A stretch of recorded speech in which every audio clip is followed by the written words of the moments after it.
Dagsa ang imported na bigas at manok. Kahapon, dumating ang 35,594 metric tons ng imported na bigas. Ayon sa Department of Agriculture, ang dumating na imported rice ay nasa ilalim ng ipinatutupad na mababang taripa o buwis na nakapaloob sa Executive Order No. 62 na inisyu ni President Marcos Jr. noong June.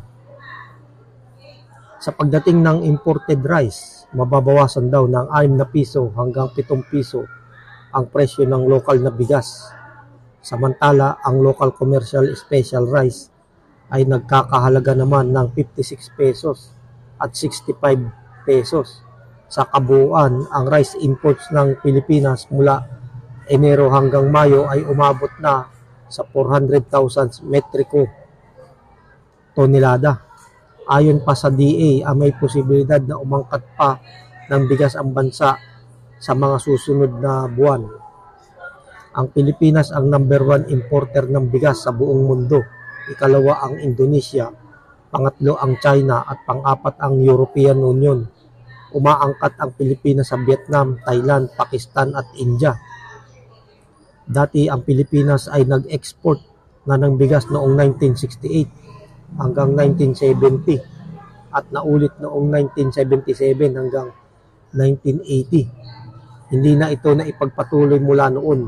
Nagkaroon ng mga problema at hindi na sinubukan pang tugunan ng mga naging presidente ng bansa.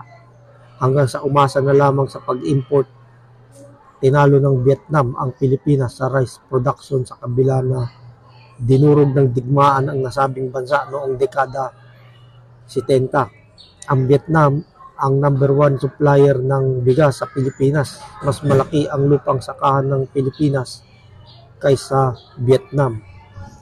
May malaking problema sa sektor ng agrikultura kaya hindi makapag-produce ng sapat para sa pangangailangan ng mamamayan.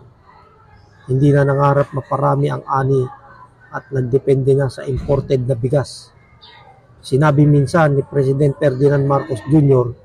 na hindi niya matanggap na nag-aangkat ng bigas ang bansa, lalo pat isang agricultural na bansa.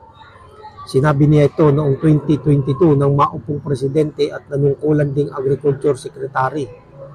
Pinangako niya na magkakaroon ng pagbabago.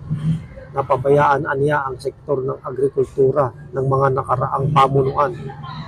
Tutulungan ang mga magsasaka para dumami ang ani, pati ang farm to market road ay nabanggit din niyang isasaayos. Pero magdaraos na siya ng ikatlong State of the Nation address sa Lunes ay wala pa rin pag-unlad sa agrikultura at patuloy pa ang pag-angkat ng bigas.